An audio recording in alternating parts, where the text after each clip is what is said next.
Hey there, welcome to the Weed Out, where we weed out the nonsense and talk about the ghouls in our backyard, and hopefully it relates to your backyard. I'm Spencer Fox Peterson, along as always with. Joanna May Booty. Hi, everybody. How are you doing today, Joanna? Doing well. Thanks. I hope everyone is too. Joanna and I have a fun little treat for you today. We're talking to a friend of ours, well, friend of the show.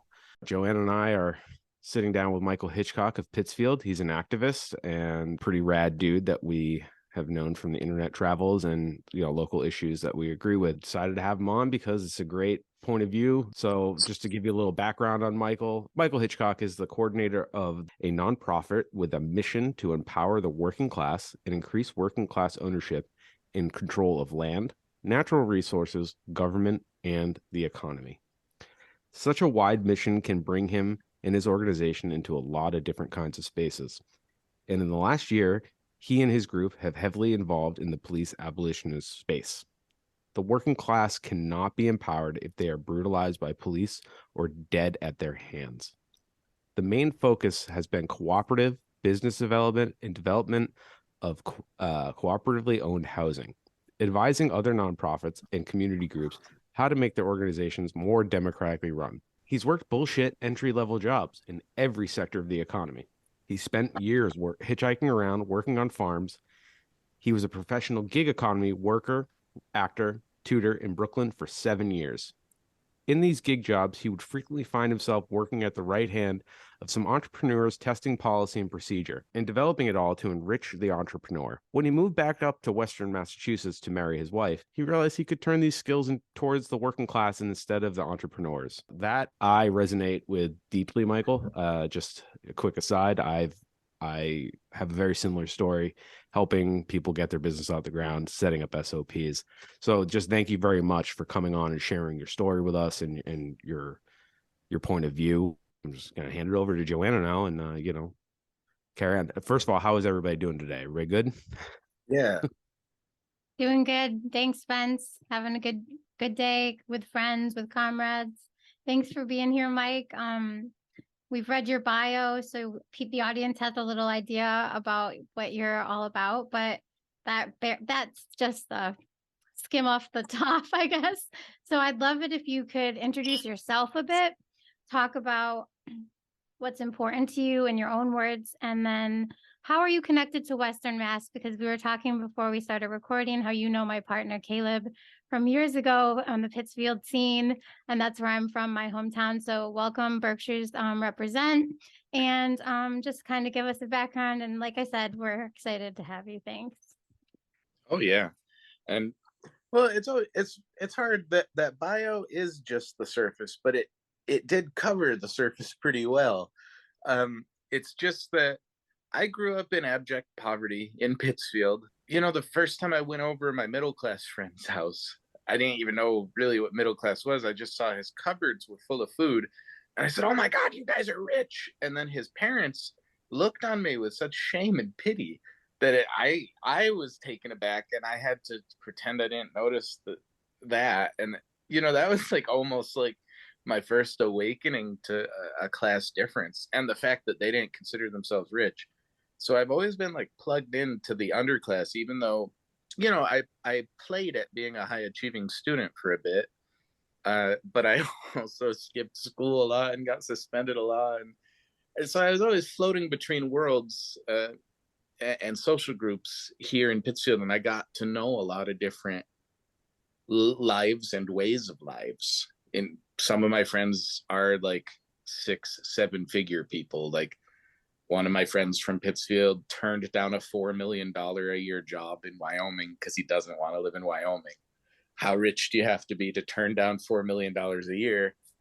As rich as that guy. So I've gotten to know, and I've also I deeply love every place I've ever lived or been. I really have a connection, and yeah, I've walked home. I lived on the hill above Big Y in Pittsfield, some of you may know. And that's a really poor, wretched neighborhood in certain ways.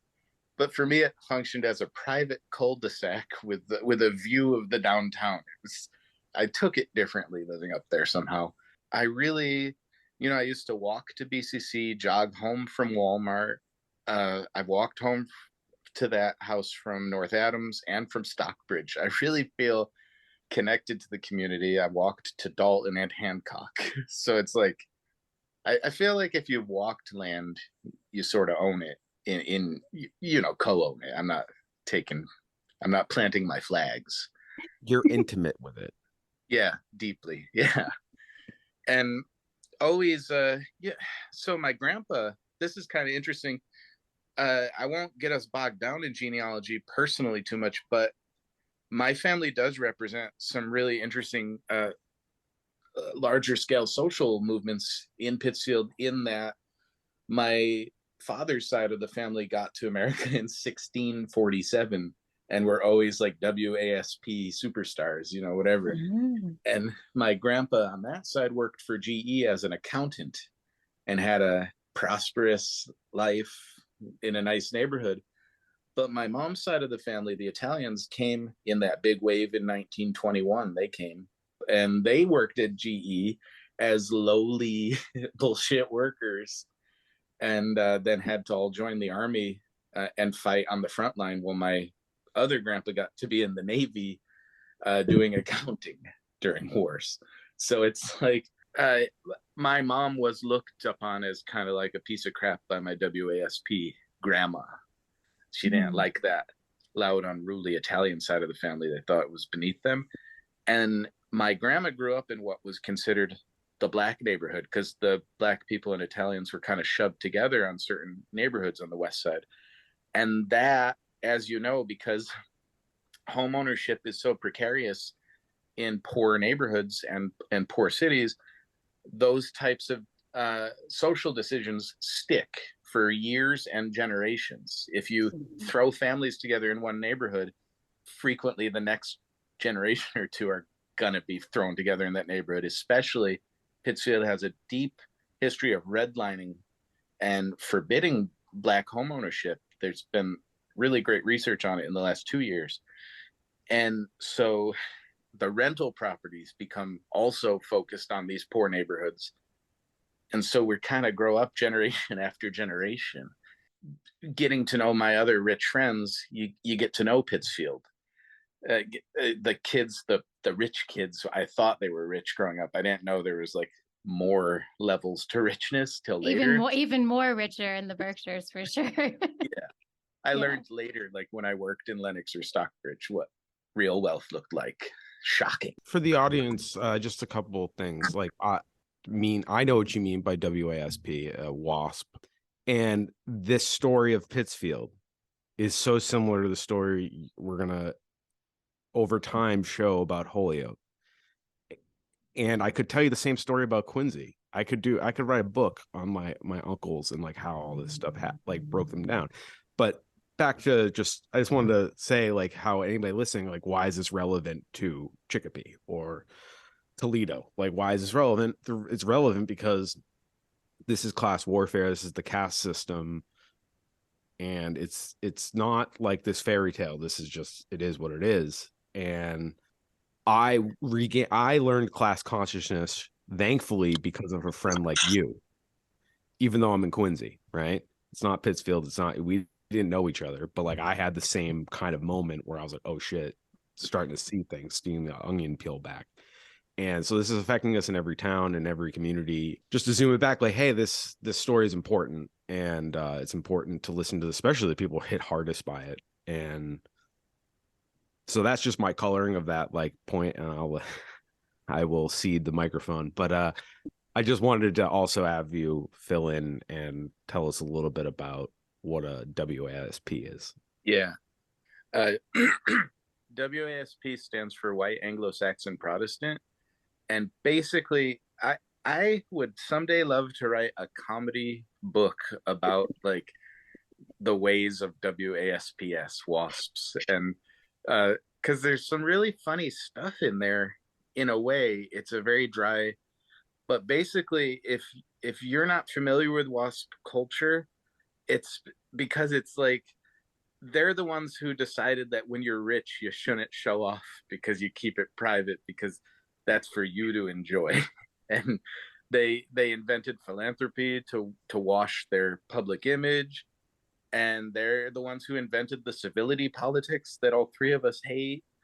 They have a whole code of conduct and behavior. If you watch Mad Men and you know that the thing you think of as stereotypical 50s office culture, that's actually like WASP culture. That's the stuff that is when people say, it is just not done about something you've done they consider rude.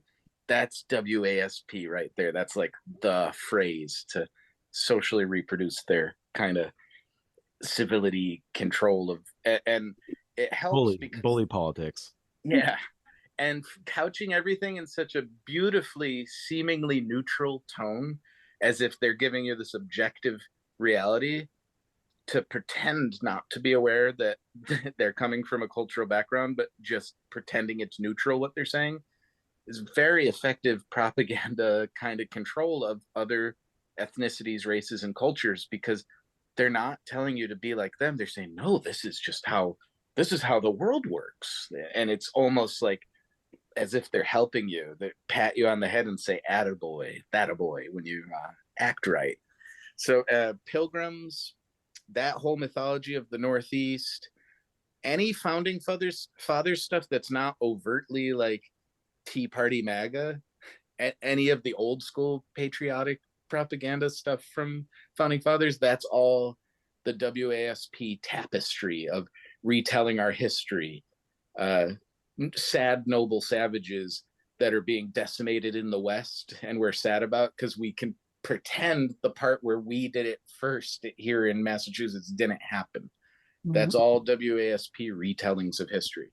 There's so much more to say about it, but that's WASP. You can just think Mad Men, office culture, civility politics, and you'll be like most of the way there. Great description, in my opinion, Mike. I just wanted to interject with like, so the ASP part, especially the Anglo-Saxon Protestant part. Yeah. So just the product, you said it, you put the words out there, but just so people who are listening are aware of the difference between like Catholics and puritanical Christian Protestants. Not all sects of Protestants are as fundamental as the ones that I left in my childhood, but we were WASPy too in a different way. And I remember one of the things that women would do, anyone actually, but women especially would do when they were correcting you, but trying to be nice, they would tell you like, I'm praying for you. And it's supposed to be like nice, but it's like one of the meanest digs that they can give you. So, and in Catholicism, I think it's a little different because of just the ways that they're raised. I don't think that they would identify the same way, but with the Spence, you'd have to weigh in here though, in terms of that stuff. I think it's like more of a Protestant puritanical thing, really. Yeah, the Catholic, and then there's this like weird beef between the Catholics and the WASPs. Yeah. Like, we throw WASP around like a slur, but it's the same shit. But we like, oh, those WASPs, they got no style. They're Philistines. Like, because Catholics, and this is just one man's opinion, we're a little more gaudy. Like, it's a little more about the fucking gold. And like, whenever you see an image of Jesus, he's got like this gold, like translucent halo around him. Like, and that's kind of it. My family wasn't like that, but like, that's just kind of the vibe versus what the WASPs are like. But like, the Catholics go by the same rules too. It's white supremacy. Yeah. It goes back to Constantine, like, in the Crusades. Like it's so embedded. And that's why the WASPs and the Catholics kind of say, but there's a way to act.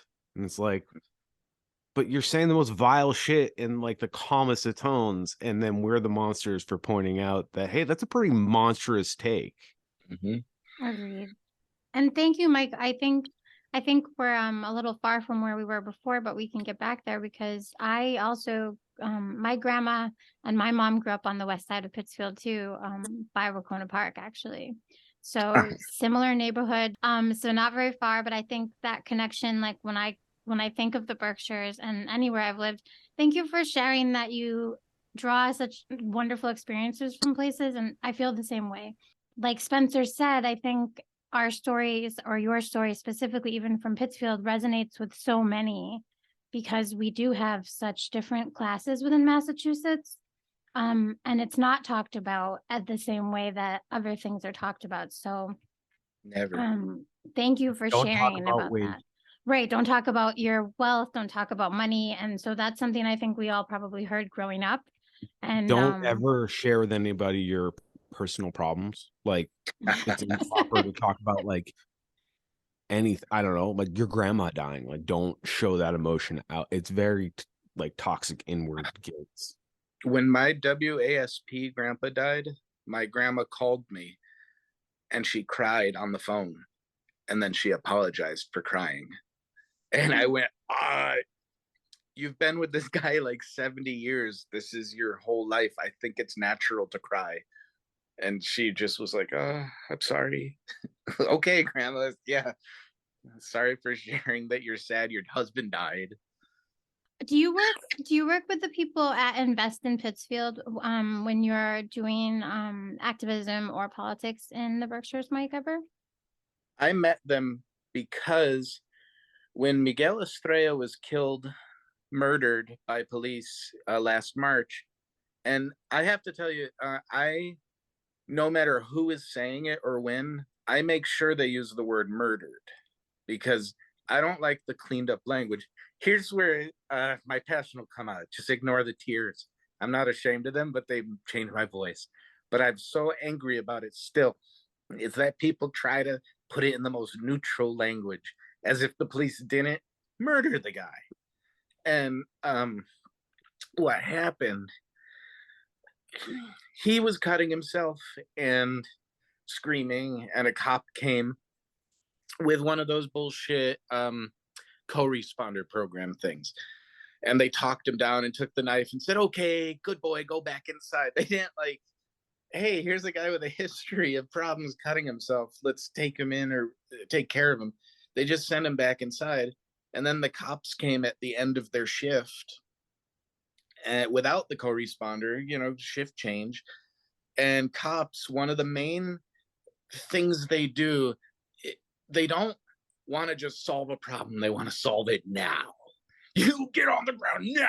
They don't like, now when I am like have a violent crazy person, like even the guy who put a broken bottle to my neck and tried to mug me, I don't try to solve it now. I like try to solve it on their schedule. They're actually having a problem, let me give them some time and listen to them more than I talk. But cops cannot do that because they're all about the control. The occupying army stuff, which I'm taking it for a given that most of you agree, so I don't have to explain what I mean by occupying our army. But anyway, I found out that his mom had become friendly with my wife and they worked together. His mom had worked hard on providing hot meals to a lot of people during the first wave of COVID, where people were struggling so hard and there was not work to be had, especially for undocumented immigrants. They were cooking hot meals for, I didn't deliver them as much as my wife did, but we were all part of that scene. But his mom was a huge part of that scene. And we didn't realize it was her son who had been murdered by police as the story came out, which I was already angry about the story before I found out this personal connection. So that shit. And she doesn't speak English very well. And there's she lives in poverty working a bullshit job, and he had a life of poverty and bullshit jobs. And like, the same thing that LA police do.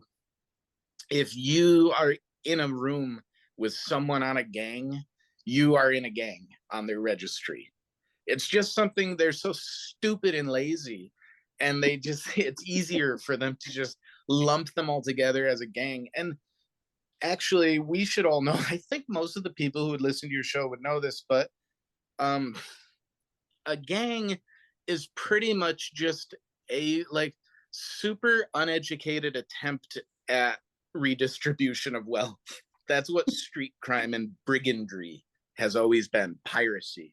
It's just like the most uneducated but not stupid, just uneducated of the larger forces attempt at at social redistribution, and who can blame them? I have been 100%, tempted so 100%. many times. Yeah. I have all these crimes in the back of my head I fantasize about as like plan B. It just never comes up. But then so what? plan B, if everything I'm doing doesn't work out, I got a whole list Right. of crimes in the order to try them in, and oh, Well, just allow me to interject here, but everything in this society is a crime. Literally, Yeah. That's the if thing. we want to find a way to crawl up your butthole as a society, i.e., our state-sanctioned violence, they can do it. Yeah. So, and like this just like brings me up. This is relevant to the topic. Like we got all this stuff going on with Donald Trump, right? Obviously, I'm of the mind that okay, he's just a symptom of the problem. So he should be at least not a rich guy anymore. He should have to live a normal life. Like I don't know about going to jail. I don't believe in jail, but no, make him work at Qdoba. yeah, or make him be on SSI for the rest of his life. And dude, you got to go grocery shopping on your own. Like good fucking luck. Like you know what I mean? You got to be a peasant. But at the same time, I don't want that for anybody. It's it's like I try not to get into it. But so people need to understand like there is no war but class war. That's it's like there is two systems of justice. Like what happened to Miguel versus like the kid gloves they're putting a dude that stole nuclear documents. Like what do we fomented an insurrection? They want to throw you out of city council for like getting haughty with him. Yeah. That's why like I'm a nobody with no power and like, oh, excuse me, I'm doing my anyways, I'm a nobody with no power and they'll want to throw me out, and like we've seen how they wanted to censor JR, our last guest, because I think it was JR. Wait, I don't want to misquote this. it was Anyways, Jose. It was actually Jose Estrada for saying the word bullshit at the end of his bullshit. comment. So they wanted to like this dad, this nice guy, like, and he's just advocating for safety in his neighborhood. Let's try something different. He wasn't even like anti-shot spotter per se. He was just like, I hate that it's just like we always spend money on cops. Like I'm just sick of it. Like a very reasonable, like working class point of view. Like throw us a bone. And it's just frankly bullshit. And then they're like talking openly into hot mics. Like Kevin Jordan's like, can we give him like detention for a week and like speak next time? It's like, are you fucking kidding? Anyways, so yeah, there's two systems of justice, and there's no war but class war. I did feel rage in my heart listening to that recording, and I was glad you put it out. The when he said bullshit, and the city council guy said, "Whoa, right? Oh no." I actually wanted to flip a table. I wanted to go back in time and flip a table on him. I was so angry hearing, because after Miguel Estrella, many people were saying bullshit, fuck, in the city council. And rightly so, honestly, Mike. And thank you for your reaction. Like, do not apologize for your reaction about Miguel, as someone even just from Pittsfield. When I heard Spencer and I wanted to even just cover that story, it's hard to talk about. It should be hard to talk about.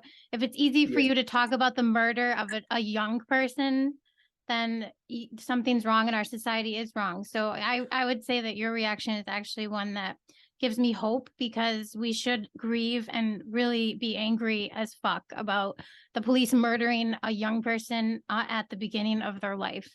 And then just getting away with it without having anything happen to them. Yeah, I have a tiny bit more to say that about. Oh, please keep going. But what I really felt affinity with about that city council meeting is that I decided at these city council meetings I used a low, measured, slow tone with pauses between concepts. And I said directly to the city council people, not trying to address the crowd or the media. And you've had a taste now, so just imagine I'm continuing to talk like that.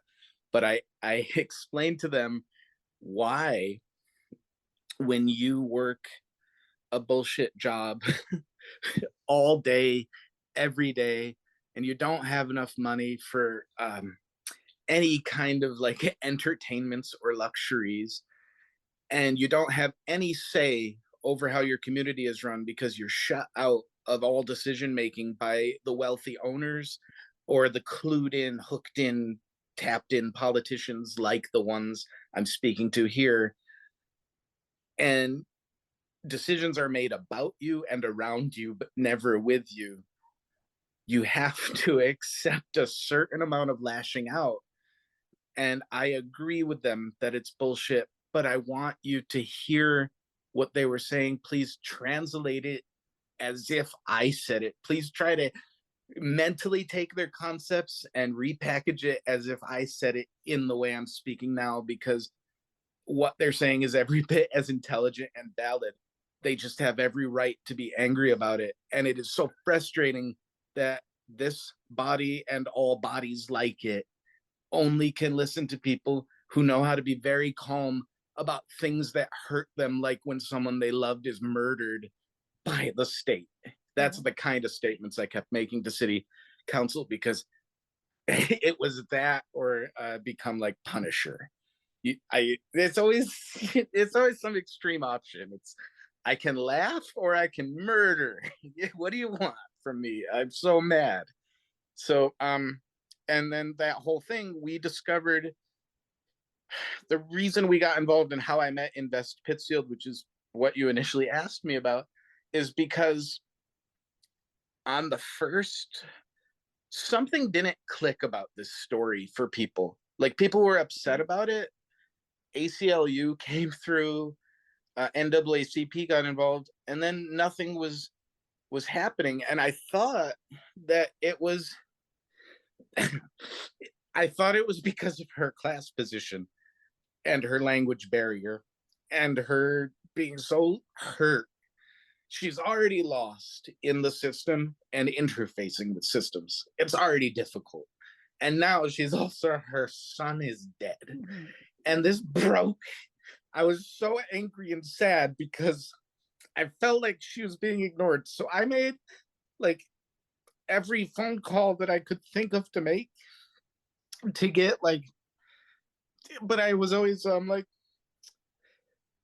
I would try not to cry because people can't hear you when you cry or yell.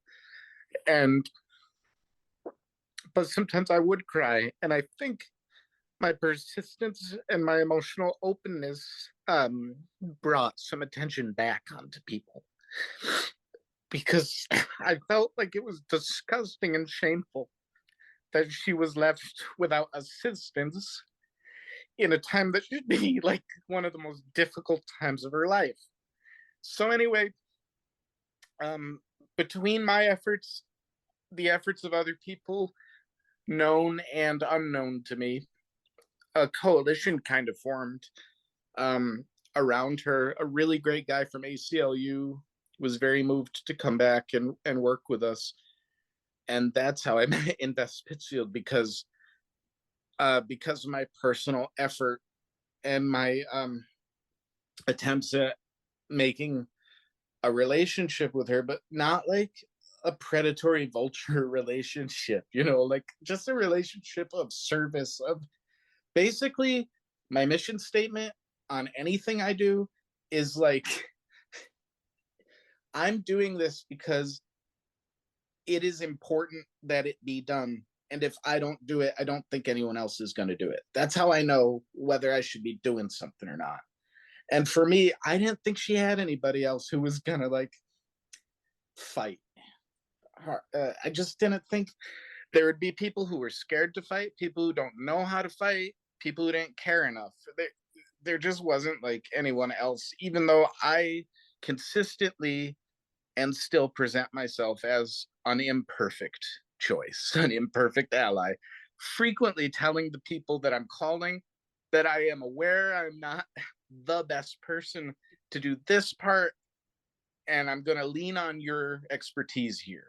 You're drawing people in with that level of unfaked humility, which I guess is why it was persuasive to people.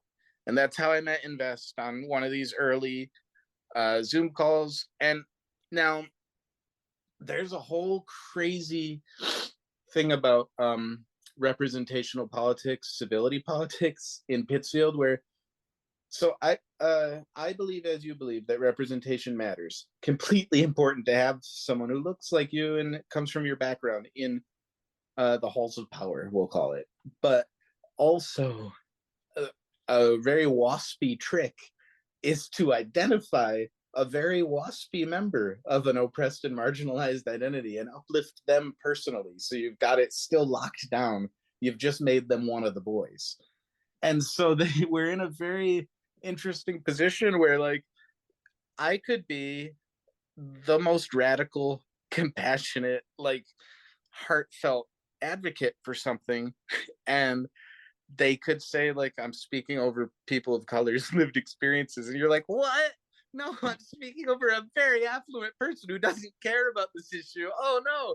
And so on these original calls, I had to be very cautious. There was like, I'm not going to name names as such, unless I want to, you know, but there's like one lady who's become very affluent giving diversity trainings to police. So her whole fucking livelihood is tied up in her relationship with police. There's no way she's going to be like for abolition and or even defunding.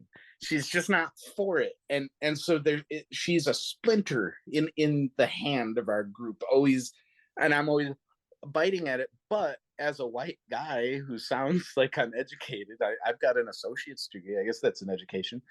But I have to be careful of my own position. So on these early calls, knowing that a lot of really beautiful and good and honest people do not know that that's a trick that is used about representational politics, and they have a heartfelt understanding of the importance of representation. So all that together in the soup, in my head, I have to be cautious on these original calls and stay more silent than I might otherwise. But that's no burden to me, because actually a lot of these activist things are about relationships and giving other people a chance to speak and develop a trust between them. They trust you enough when it's your time to speak. So I met them, but all very slowly and suspiciously, because I'm not sure who to trust in these spaces, because so many people are tied up in defending the status quo but making it sound nicer, and putting more black trans prison guards is, you know, that old joke, more female drone pilots, all that. Reformist and institutionalists. Yeah. And yes, institutions don't have power if we don't believe in them. So like there's a value to institutionalism. Like I think once you commit to something, you do have to commit to it, but that doesn't mean you stop greasing the wheels or like checking out the issues. I shouldn't say greasing the wheels, it's a terrible metaphor. But I was thinking the other day about all this. And basically, when these local politicians, right, like how do we challenge their values? And I think if we believe in institutions, right, maybe follow my logic here, right? We say to get the institutionalists, why aren't we challenging state rep McGovern or whoever, local politician, school board member, even like, hey, as a legislative body, your job is to keep a check on the courts and the executive branch. And what falls under the executive branch? Police and law enforcement. Mm-hmm. So why are you stumping on, I back the blue? Like you're inherently admitting you're not going to do your fucking job. It doesn't mean you have to trash them. You don't have to be me. You don't have to be me being like, fuck them, they're a gang. Well, you know, I think you should be. But let's believe that people will have to come to where they come on their own time. So you're admitting you're not going to do your fucking job. That's wild to me. And I think we need to start challenging the politicians on that. Yeah, agreed. And I agree with you, Mike. Like if you're someone working with the police and you're making a good portion of your livelihood off of kind of trainings for them and stuff, it's hard to then take a position where you'd want to take funds from them, but morally and ethically, I've questioned anyone doing that to really look within themselves. And again, identity politics, I use the example always for people who wonder, what do you mean by like someone who, like a person of color who might be doing this? Ben Carson is the perfect example, in my opinion, or Candace Owens of this, where because they're a person of color, a Black person, it might be considered that maybe I should just let Ben Carson speak on certain topics. I completely disagree with that. And I know there are certain things he can speak on, but in terms of like, social justice and activism, just because that man is Black, it does not mean he has anyone, including other Black people's interests at the core of his belief system. And I think that's kind of what you were getting at there, like that you or me or someone, other abolitionist or Spencer, we're really looking at creating a new world, imagining a new place where all people, all classes, all people of color are treated in caring ways, where a violent punitive approach to how things are done is not the way things are done. And sometimes we have these people that are put into spaces where they co-opt the ability of activists or abolitionists to even change things because we can't question them due to the color of their skin or because I'm a woman or whatever it is. And I'm sorry, but white ladies, and I say this all the time, like, I'm a white blonde woman, I can call you out on it. We are one of the worst demographics too, where it's, we think we have all the answers. And you're right. I'm coming from a place of humility. I do not have all the answers. I never will. There are other people in the room that usually have much better ideas than me. And so I love that you pointed that out too, Mike, that when we're building our community, giving others a chance to speak is huge. And especially people who may have not had a voice in the past ever before. So again, thank you for your work and the coalition that was built in Pittsfield to help Miguel's mother. Those are huge. They may seem small, but in communities like this in Western Mass or throughout the entire state, people go unnoticed all the time. Spencer's wife is a social worker. She could tell us countless stories where people are underserved and need a lot of services and don't have access to a translator, like you're saying. So I think what you did is just so important. And like you said, for us to, as a society, lack empathy and care for each other is enough to make people cry. It should be anyway. It should be enough to make us cry. But I really appreciate you saying that we're not heard when we cry or when we scream either. People need to start hearing people when they're crying or they're screaming. That's the time when they need you to hear them the most. So I know our audience may not need to hear that, but just in case, it's a big reminder that that's when you really should be trying to listen to the people in your life or anyone for that matter. That's kind of usually the the alarm that something might be wrong. So I think we really appreciate that. And like, you really kind of gave us a rundown on like local politics really quickly, but I didn't know if there's anything else you'd like to say. I know, in my opinion, I've followed the Pittsfield City Council and I used to know the mayor in North Adams. I do not know the current mayor, and I followed the council up there for a while. I'm not as familiar with South County politics, but the Berkshires are an interesting place. But I do feel that many of the meetings are very similar to the meetings we attend here in either Holyoke or Montague, where I live, or Northampton. They're different, but same flavors, same things going on. And I wonder if that's the same for that you're seeing similar stuff in the Berkshires. It sounds like mostly, but we can talk on that a little, maybe. Yeah, I'd be happy to. To understand Pittsfield politics, you absolutely must understand that it was once a booming factory town with GE. It is not a comprehensible story without knowing that they used to have 90,000 workers coming in and out of town, living there.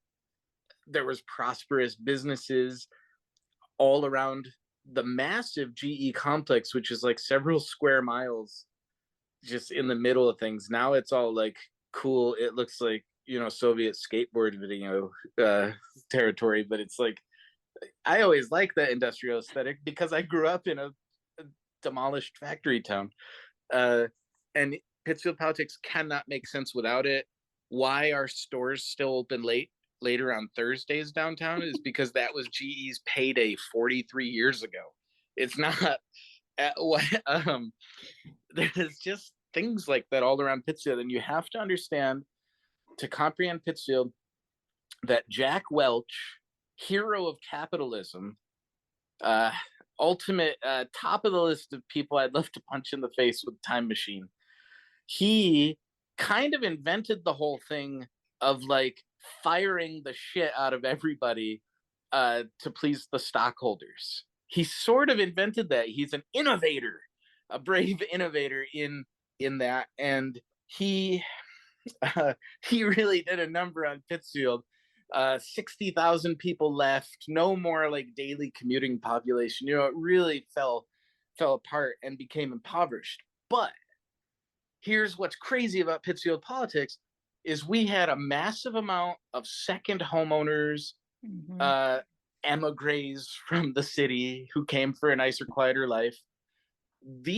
Still the most like well-paid teachers and a powerful teachers union because of that bubble of prosperity, the post-war where we're the only one in the world with factories. That bubble lasted longer in Pittsfield. And that made it so that even with the most like liberal, love is spoken here, kind of like Black Lives Matter. I'm trying to remember the sign that everyone put up that had there's just signs of like this real like warm and cozy liberalism, but even within that, they're all coming from the point of view of this bubble of prosperity and this thing where capital was in charge, and Jack Welch was the Muhammad of capital. He's really and so to understand Pittsfield politics, you have to understand that people grew up with that. There are some people who are evilly devoted to that version of and that economic system and that type of thought. They're devoted to it. They're irredeemable and unreachable. Fine, whatever. I'll admit that. And we can all name some, I'm sure. But then there's just a swath of people that are like kind of good-hearted, don't know any better because this is all they ever knew, and everything made sense, and all the answers were provided by the capital flow of GE. So their answers made sense for 50 years in a row, 60 years in a row of prosperity and capital flow. And it was a bubble where all these lies about capitalism can look true because it's functioning as they say it would, not like in other places. And that bubble, 60 years of a bubble, shapes minds. So then those people with their shaped minds, the people with really cushy pensions, people who were in the wealthy, not wealthy, but affluent and powerful teachers union who have just great lives and retirements, all of those people stayed. All of the poor people died or moved. All of the young people moved. So that is how the GE politics of the past feeds in to the GE politics of the present, even though GE is no more and completely discredited, and we're still dealing with environmental degradation from them that they refuse to clean up long enough for their business to fail enough to have the debts forgiven. It's so crazy, but that shaped Pittsfield politics. So you have a real strong, even in these beautiful, otherwise lovely, generous, personally nice people, there's that streak of conservatism that they know the way things should be, the way things are, and that's what they vote for. And when you say anything crazy about like direct cash assistance to the poor, police abolition, any programs like that, free public transportation, it makes people crazy. They're like, well, no, people should pay for the thing. No, we should means test everything. We can't just give assistance to everyone. And they go crazy and they don't know any better. They're not those the evil, totally devoted people to that system are very few. You could fit them all on a boat and sink it if you had the right idea. But the rest of them, there's just thousands of them. They don't know any better. And our job is to try to reach them respectfully, not spit on the turkey at Thanksgiving and call them white supremacists, but like try to reach them because they don't know any better. They literally don't. They're not faking it. And you have to understand that also to understand Pittsfield politics. So everyone is chasing that same economic bubble of prosperity that does no longer exist and can no longer exist. That bubble is gone. It's not how things function anymore, but they keep chasing it. So they got Sabic to move into Pittsfield and gave him like 10 years of tax breaks. And on like the year 9, 364th day, Sabic's like, all right, we're going. Thanks for your 10 years of tax break. These people, oh God, I'm going to make enemies here, but Milltown Capital, they come in to buy up all of Pittsfield. They're like, oh, Bosque Mountain is a public good. Let us buy it with tax breaks and we'll provide several seasonal minimum wage jobs. Okay, cool. Enrich yourself and look generous somehow. But that flies in Pittsfield politics because they are addicted to the bubble. They remember the bubble, and that is the time of happy prosperity where things made sense. And I can't blame them for trying to bring it back because they just don't understand it was a bubble and they don't understand why it's a bubble. So our job is educating them. And you can't educate somebody who you disrespect, and you can't educate someone who doesn't trust you. So you have to build relationships, trusting, loving relationships with people who say things that are hateful and terrible on the second level.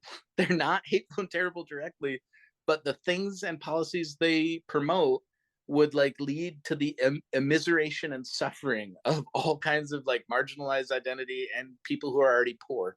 And me, Spencer, we can see easily that connection. For us, it's all the same sentence, but for them, that gap has never been filled. And they do not see why you're immediately angry when they're promoting cutting funding for some social program. You're immediately seeing the results, the second and third order, like, and that's going to happen. And then and they don't know what the fuck you're talking about. And it makes them crazy. And you have to remember to reach them on the level where they don't know. You have to find out what is the good in what they were trying to promote. They're just trying to bring back that prosperity bubble, and they're trying to cut every dollar that they can think of that makes sense to cut. And they don't know that cutting dollars is never the path to prosperity. Jack Welch cut dollars and GE didn't exist anymore, and Pittsfield still has PCBs. And you have to draw the lines for these people. So that's my view on Pittsfield politics, without even getting into the personalities, because the personalities create themselves within the spectrum I just laid out. You can guess the personalities. You can guess the hopeful young guy who just wanted to be smart and tell everyone the right things. He grows up into the adult who says all the right things. And you're like, why is this throwback in city council? He's talking like a boomer and he's only like 38. What's going on? And it's just, he grew up like getting praised for talking like a boomer who like memorized the GE politics that were handed down to us. It's all, and that's why our mission is so wide ranging, because this whole, you can't like know just a little portion of this tapestry. You have to like have a vision of how the whole thing is working together. So, yeah. I think that's a good breakdown, Mike, as someone who's from Pittsfield and knows some of the sitting councilors right now. Even I won't name names either. They are some well-meaning people who would disagree with all of us on a lot of things. And then there are some who aren't councilors anymore who would actually maybe agree with us on some stuff. So I think it's hard. Spencer and I have really worked at it. I think thank you for letting people know, if you are in the position of the ability to not let the anger and the frustration take over when you do speak to some people, especially if you need their respect and they're in a position of power. I also try to take that angle, Mike, usually. And when I speak, just so that they can hear me, and in case they did not hear someone else, often I change. Yeah. Also, often I change what I'm saying in council meetings after they've not listened to 2 or 3 marginalized people, to literally just say what those people said over again, because my goodness, listen, you people. So yeah. I think the breakdown of Pittsfield could be, I think it's definitely, Pittsfield is very unique within the Western Mass region for that very interesting and colorful background. But we had a lot of different mill towns and a lot of different prosperity, I think, throughout the region. So again, I think many people and I know where Spence is from in Holyoke, like I think many people can connect to that. We're trying to get back to that prosperity, and I don't think they can let go of that fight here either. In the valley, it's very similar. The focus is very much the same, like try to bring in businesses, give them tax breaks, things like that. And the cannabis industry right now is one of the big ones where there's just a new one opening up every, I don't know how often, how would you say, Spence, every week? And some towns are upset about it. But I think it's about education for sure. And then sometimes if you're angry, be angry. I don't want to police anyone. I've shown up at meetings before angry, but I like the idea of when we can speak to people so that they hear us, that we try to do so when we're able to. And you really kind of talked about a lot that you've like coalitions you've worked with and Invest in Pittsfield. I only brought up because Meg Basson came to that meeting for ShotSpotter, so I had to ask, and I knew Helen Moon was the other counselor, former counselor, that her and I had been friends years back and just in like social settings. And now she's someone who politically I typically align with. So she was someone who was very helpful in just having data she had collected on that ShotSpotter stuff going on in Pittsfield, just how much money they were wasting basically. But I'd love to hear more about, Spencer mentioned you're the co-director of the nonprofit with a mission to empower the working class. And I'd love to hear more about that and what you plan on, like what you're working with that and what you plan for the long term for your future. Roots and Dreams and Mustard Seed. So it's Roots and Dreams and Mustard Seed. So working class, I try to redefine it for people. A lot of my job is about persuasion and education. And because I can't do anything alone, none of the good stuff. People don't understand that every triumph I have is a shared triumph. I'm happy to take responsibility for every failure. That's fine. I don't need to spread it around. But literally a shared triumph, anything good I've ever done. Even when I write something and I'm all alone in a room, you can't see the dozens of caring, helpful people that brought me to where I am to have this idea in the first place. I'm smarter. You ask me questions, I speak better than if I was just a lump of meat in a room somewhere talking to myself. I'm smarter because of you asking me a good question. It's just, so I believe strongly in the shared triumph of everything we do. And the working class, explaining that kind of stuff to people, getting the working class to know itself as a class, letting them know if you, me, Spencer, our rich doctor friend, and a landlord who owns multiple properties are all in a room discussing housing policy, that landlord is going to have a position dictated by his class prosperity that may or may not align with our position, but definitely counts on our oppression, our financial oppression. We are the main breadwinners of our landlords' houses. They're counting on us. And those that have a mortgage, yeah, your landlord's the bank, because they can just come say, you got 3 months to get out. Yeah. And you owe us money still. So I try to teach people or converse with people and help them understand for themselves that the working class is everybody who doesn't own stuff. No bosses, no landlords. Everybody else. If you're retired, if you're a criminal, if you're a student, if you work if you're a librarian, a secretary, a barista, if you work as a truck driver or a coal miner, we all are the working class, regardless of what some idiots are trying to promote now. It's all of us who don't own shit are the working class. If you're disabled, otherwise can't work, all of us, we're in that same boat of not owning stuff and not making decisions about stuff. So whatever levers we can identify that can help us wrest some level of control back to the working class, because honestly, think of it this way: if us three and Elon Musk were washed on a desert island, like we would have to agree on what we do So- next. To him. We would have to to- him, you mean? No, I'm just kidding. Oh yeah, we could eat him. I don't care. But but we would have to like kind of agree on what we do. Oh, for sure. And if we had like a bus crash, so it's the same thing, but it's 20 people surviving together. If 9 people strongly believe something, we couldn't just say, well, fuck you, 11 of us believe this. We'd have to like coalition build and compromise with that group. So those values are easier to understand than this abstract political coalition building, but they're the same idea, is that we want to find ways to make our world more closely match those two hypotheticals, which makes sense to everybody. There's no reason. Another one I use for people is, I really liked the show The Expanse, the science fiction show, and so did like 75,000 other people really liked it, and it got canceled. And we're like, hey, we'll pay for it, let's fundraise for it. No, it's canceled. And then Jeff Bezos is like, I like The Expanse, it's back on. Now why in the desert island situation, why would his will have so much more power than ours? It's kind of stupid. But here everyone says, well, of course he owns it. And that is a thought terminating cliche, as the guys on Citations Needed like to call it.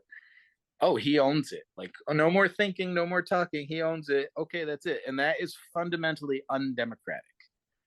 So that's the basis of our work. Whatever we're doing, however we're communicating it to other people, our work is about finding ways to wrest some of that control back to a more sensible division of control, and to educate people about why that control is important and necessary. And, for the long term, I don't think worker-owned cooperative businesses are like the end goal, because mostly you would be tempted to exploit yourself to keep up with capitalism, or to make money. You just be your own boss, which is cool, but it also, under capitalism, all it does is make you be your own dickhead boss, because you got to keep up with other businesses who can undercut you. So there needs to be other changes that are not in the cooperative business world concurrently, and within the cooperative business world, that training, the thought of ownership, how to split up resources and control them, is the kind of thought we need in our politics. Like, some people think like we got to vote for a certain person who's going to make good decisions for us, or whatever. But if you have owned or worked in, co-owned a cooperative business, like, tax money is actually a decision, not a dictate. It's like something where we want to funnel money to what's important to us. And what is important to us is very different than what money is spent on now. And police and military are the two big funnels that you can throw excess into to keep most of the working class poor and desperate, so we keep doing the stupid jobs to keep the profits turning. So I think I busted to my super long-term goals, which are still abstract, but my medium long-term goals, I would like to have a sustainable transportation concern, and a child care concern, and a temporary / gig worker concern, all running like sustainably and well, and setting up cooperatively owned properties. That's like our medium goal, because then, when we have a meeting, it's important to us to make sure that people can have food, transportation, and childcare. And that's the things you need to do stuff. You need to be able to get there. You need to be fed. You can't learn if you're hungry, or you can. I did it, but it sucks sometimes. And if you're worried about your kids, I mean, that's just so providing those things is cool, but philanthropy and charity suck ultimately, because they preserve the relationship between those who have and what there is to have. The same people are still in charge under philanthropy. So we do believe in giving people the stuff they need, but we're also, any program we're involved in that gives stuff to people for what they need, we actually, on our long-term goals, want to create a program that allows these same recipients to own the stuff they're providing. Like we're involved with a free food market on that's very much donation based, but also has relationships with local farms, and there's free food going out every week. That's cool, and there's a lot of money in that from like philanthropical granting institutions, but that would never solve the problem of hunger, even though we could get happy and prosperous just concentrating on that. But what we really want to do is take these same supply lines and acquire them up and down the supply lines, so that these same people are now owning and controlling the production and distribution of that food. And we want to bring in like regular ass middle class people into that system, provide something of worth, because just like making a new pyramid with the currently poor on top isn't going to solve anything either. We want all people, even like your conservative dipshit uncle, all people to own the food supply. There is no sense in that being privately owned. It is stupid. What if You are preaching to the choir. Like I'm a butcher, like, and a food yes, processor by trade. Like that's, and I worked in restaurants, so I've also worked in the like luxury side, you know. So like I've seen all of these things, and yeah, yes, everybody is right. But just one thing: do I have to live anywhere near my white supremacist and denial father? Like I'm trying to be like really snarky, but like some of us need our peace. Like I wanted to be fed, I wanted to be housed, and I feel this way about even the ghouliest of ghouls, like Donald Trump, whoever, Lindsey Graham, any of these fucks. Like I don't want anything bad to happen to them, you know. But like at the same time, just make them not ruin our lives, you know. Can we do yeah, that? But also, yeah, can I just, like, I want my dad to be fed, but I don't have to be anywhere near him, do I? yeah. I think that every town can have its little MAGA house for everyone to prosperously live free in live free or die in their little MAGA house, and it's fine, and we know where it is, and we can plant like We can send critters. the emissaries, the people that are patient, like, you know, Yeah, the normies in my life. Like Bridget's not my spouse is not a normie at all, but she's a wonderful person. She's a great emissary. She like is very good at communicating. That's what she's trained to do. She's kind of an abolitionist social worker. I shouldn't identify her as that. I don't. I feel like because she's always pointing out like the problem that's like staring social work right in the eye. It's like there's a splinter in her eye. It's like it's kind of us. Like we're kind of the baddies in a way. Like we are basically cops, and but like it's itchy. You know what I mean? It's like it's a real fuzzy area, and you can do great harm. yeah, And do by mistake because they're biased, because of this, because of that, because the system kind of forces them to go that way. And that's where you're saying childcare. I think of social work and DCF and elder care and all the things, because care doesn't just mean little kids, it also means your elders, your brother, your sister. You know, you can get up in age. Like it's very possible, you know, my parents are gone but my sisters will still be alive, right?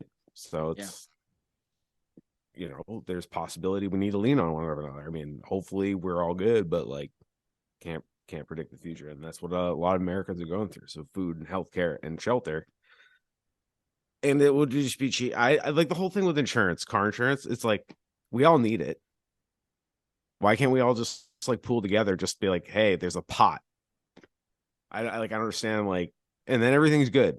You drive a car, yeah, you pay. I have the car. The road. I'm like, yeah, we should get away from cars too. Like, I mean, as a truck driver for a living currently, it's yes, please less solo cars on the road. Like more like just efficient use of the four wheels, like the tires alone.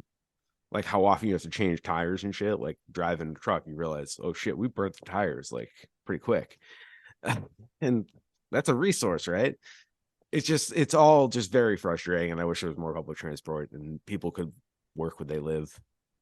You know, like yeah, why everybody in Holyoke either like is barely getting by, maybe has some shit job in Holyoke, or they work from home because they're like the gentrifying people from wherever. I'm one of them, I guess, but like I'm working class, so I think I'm not the worst, but I think about that, that's why we want to like uplift people in Holyoke that aren't me, and I just want to follow up that earlier you apologized for like getting a little misty, and we don't tone police here.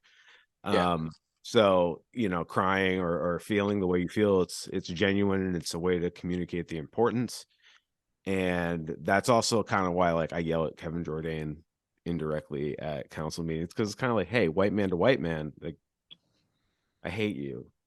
I shouldn't say I hate. I don't hate him. I hate what you're doing right now. Yeah. Really fucking dislike it.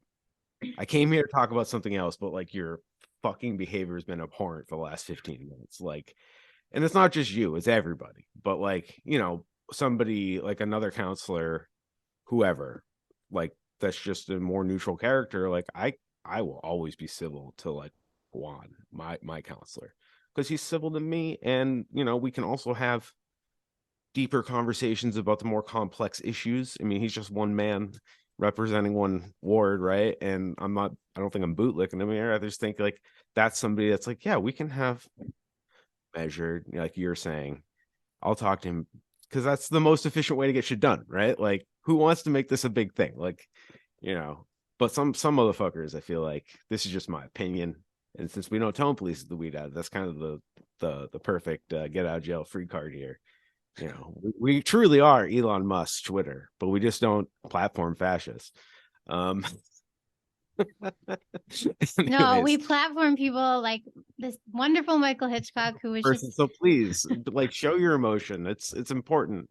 Growing up as a cis white guy, like being told boys don't cry, and maybe not even by your own family, but just by media, by other people's parents. Like my parents weren't so bad about that. They kind of were like that with my sisters too. Like nobody cry, show no pain, Yeah. That was kind of the lesson at home. So like my sisters kind of lived under that too. So I don't think it was gendered in my house, but yeah, other people's families would be like, yeah, oh, you skinned your knee. Yeah. As a kid, I remember getting made fun of for wearing a helmet. On your bike or just generally? Like I was some like some liberal would wear a helmet because that's when like helmets started becoming like normal. Like now I see people riding bikes. Like it's weird when I don't see somebody wear a helmet. Yeah. Anyways, you're wonderful, and I want you to never feel anyway and never have to apologize unless yeah, I guess unless it's a scenario that actually calls for it. You showing who you are is definitely not one of those here anyways. Yeah, thanks. I only mostly I'm just sorry that it's hard to understand when someone's choked up because I'm not speaking as clearly, and also that some people just still find it difficult to hear. But I think you're right. I think people are getting more open about it anyway. Just some. Well, I gotta break down that waspy shit. That's the thing. It's about civility politics at the end of the day. Like, if somebody's angry, even like, I don't know, what's a really gross ghoul like we see, like Nick Fuentes or one of these people, like really gross people you see on the internet. They're just like, you can tell they're seething. Jordan Peterson seething with rage underneath. It's like, dude, I want to know what's making you angry. Let's figure it out. Like, I mean, I don't really want to work with you, but I want you to find out what's making you this fucking angry. And then, it's like this weird dichotomy of holding it back, but also having rage. Yeah. So it's good not to do that. I do think it's changing in terms of how people accept emotions, but as a woman who cries a lot when things are upsetting or frustrating, especially when I'm angry, I do thank you both for the point where it is hard to be heard. And Mike, you really said that a few times. People will discredit me as just being like a young, sad little foolish thing because I'm crying. And sometimes it's over something really important, or I'm just incredibly angry and that's why I'm fucking crying. I have everything I can say behind me, but that's just how I react to anger sometimes or sadness. Sometimes for me, it's a release. I think people need to recognize that in society overall, like crying is a release of your body's emotions, and it doesn't always have to mean that, it doesn't discredit anything that the person who is speaking is saying. So thank you both for pointing that out. And thank you for speaking on the importance of workers controlling not only their own environments, having co-housing where, like, everyone's a democratic vote because you're all in with the same amount. You own the property together. Co-owned housing would be a wonderful thing in Pittsfield. But then having control over the means of distribution and production. So owning farms, owning plants, distribution centers where you're getting the food out to each other in the Berkshires and most of the Western Mass areas, especially Franklin, Berkshire, and some of Hampshire, depending on the counties, we're right to farm communities. So I'm a big punk rock gardener, and I think it is really punk rock to be a gardener, to grow your own food, to distribute that food out. I think it's so great that you're uplifting people in these ways, and I really look forward to what you're going to be doing in the future personally. So you better keep telling me about it. Thank you. I really don't want to leave out the fact that, like, it's our partnerships that are doing the work. It's not just us. We're actually very small and powerless in some ways. Our whole gift is in persuasion and connection building. There's a whole cast of characters and other organizations that are working very hard individually and as groups.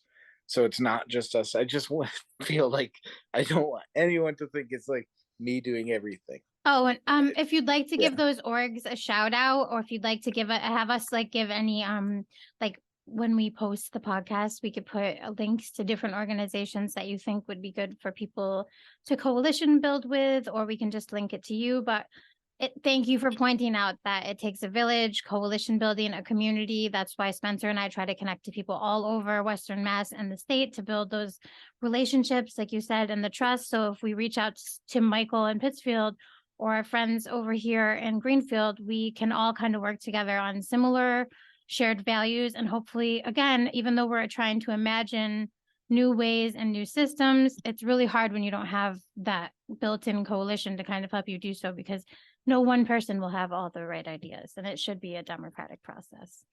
Yeah. So yeah, look us up, Roots and Dreams and Mustard Seeds.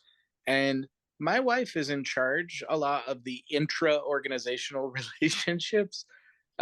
That's one of the roles she's like really excellent at and happened to fall into. It's a good confluence and so if you sign up for our newsletter, hey, I'm not like pitching a newsletter like a jerk off to all your listeners. I'm just saying that literally if you did sign up for our newsletter, she's really, really extremely good at sharing credit and uplifting people who have done work.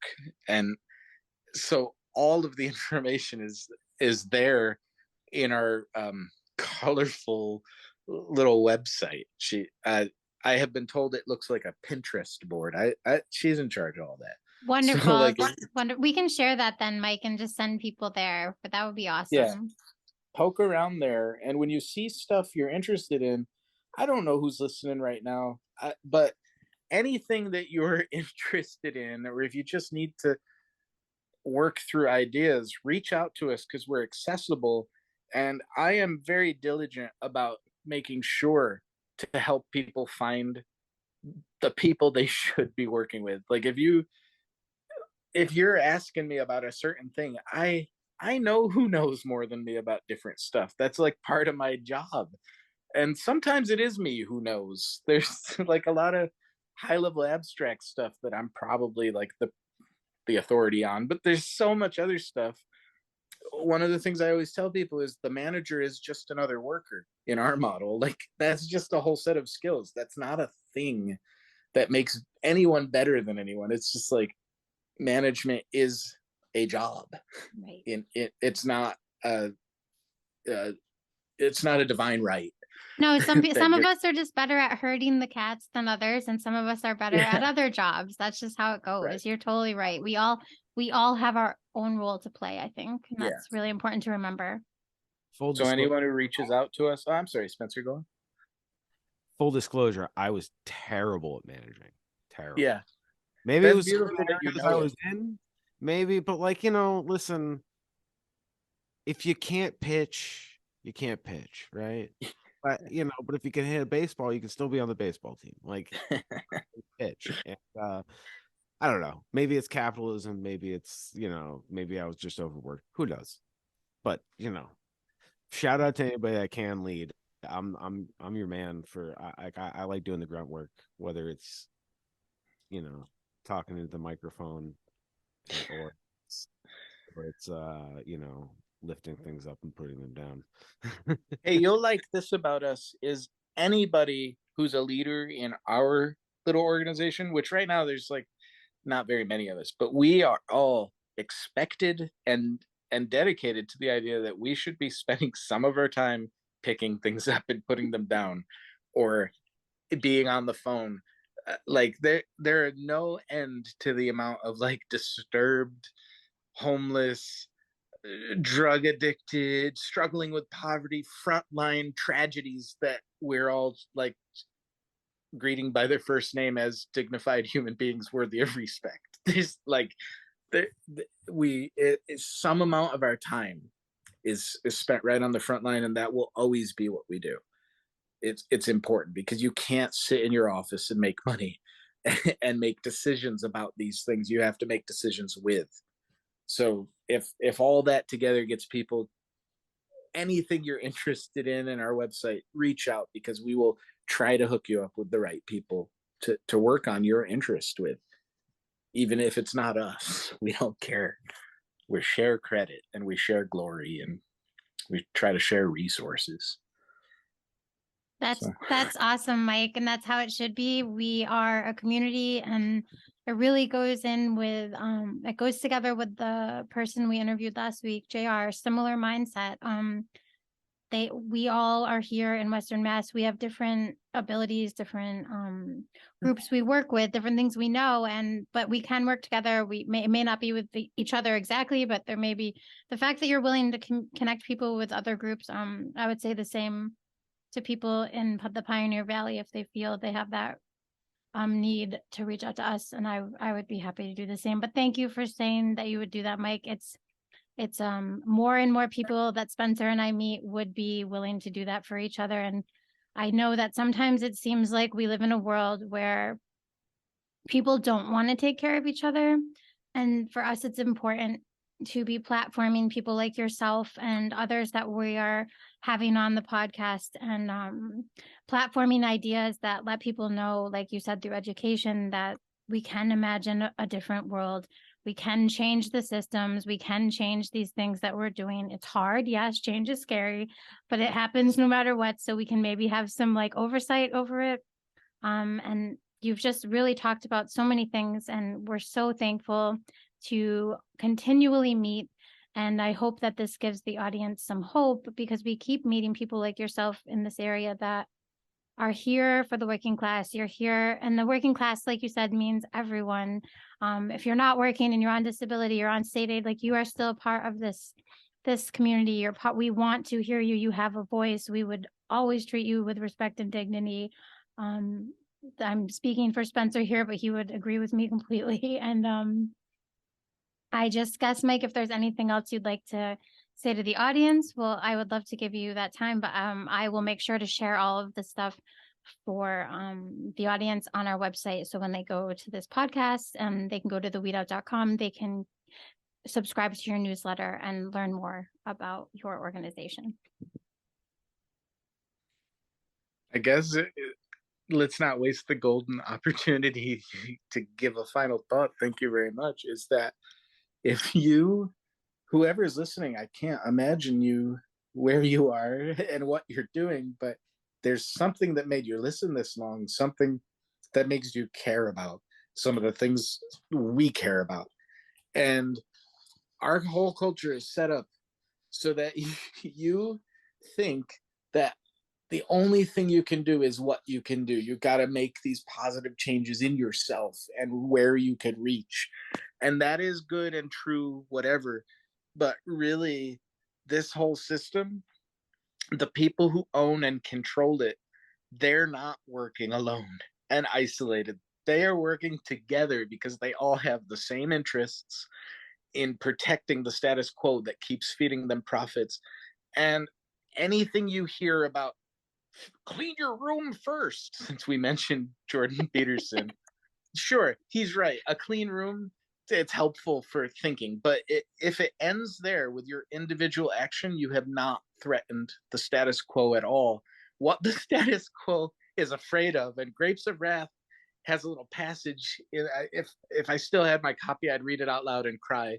But basically, the status quo is terrified of what happens when, to paraphrase Grapes of Wrath, then when I have a little bit of food and you have a blanket, becomes we have a little bit of food and a blanket.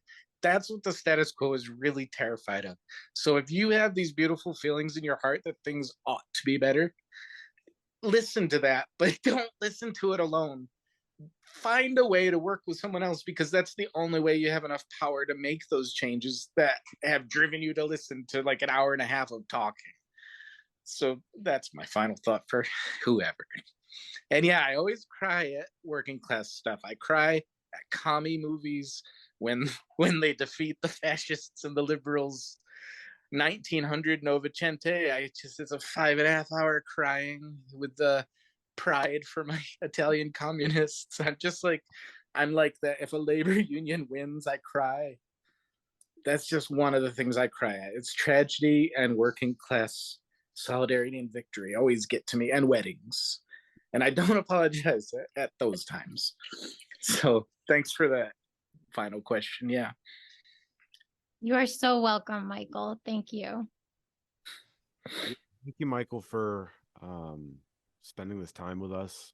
We really appreciate you giving us time out of your busy life. But part of what we're trying to do here at the Weed Out is give a platform and another media, because some people do podcasts, right? So lean into it, and we just want to get people like you out there. And when you have updates, we would love to share the updates, so maybe have you back on, or maybe do some social media stuff. I don't know, let's spitball that down the line. But let's stay in touch, and anybody has any questions or wants to get involved or whatever, I don't know, like, I'm kind of an anarchist in this way. Like, whatever you think of, there's no bad ideas. Like, it's just missed opportunities. As long as your values are true. That's always the, is this going to hurt anybody?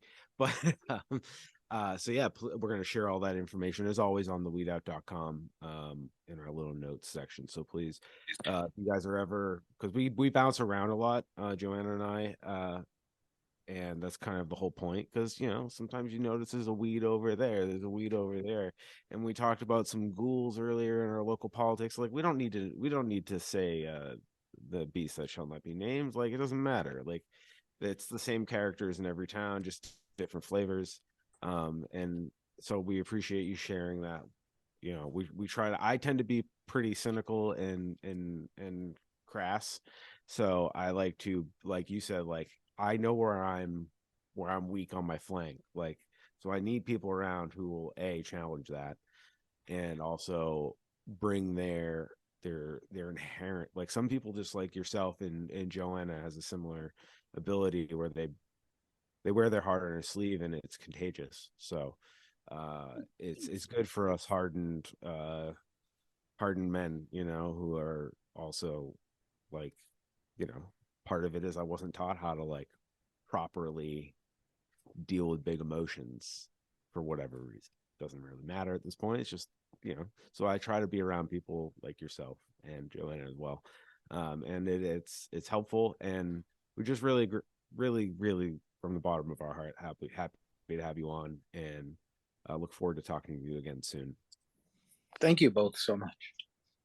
You're so welcome. And thank you, Spence, for saying that about me even. And Michael, I feel the same way about you. You've moved me today multiple times. And to our listeners, I hope this moves you too. And I hope that you're well and that you just take care. So that was our interview with Michael Hitchcock. Hope y'all found that riveting like we did. I mean, it was very moving. Really enjoy speaking with Michael and interacting with him online. He's pretty active on Twitter, but as he likes to so eloquently put it, it's not about him, it's about what's good for everybody. So he didn't plug his own social media, so I don't think it's an invitation to necessarily go engage with him, but if you want to, he's pretty good on Twitter. But he really wants to put the focus on the work and the organizing of the working class and solidarity. So that's really admirable, and his story is very touching, and it's nice to see. I don't know, Joanna's from Pittsfield, so I would love to hear your thoughts.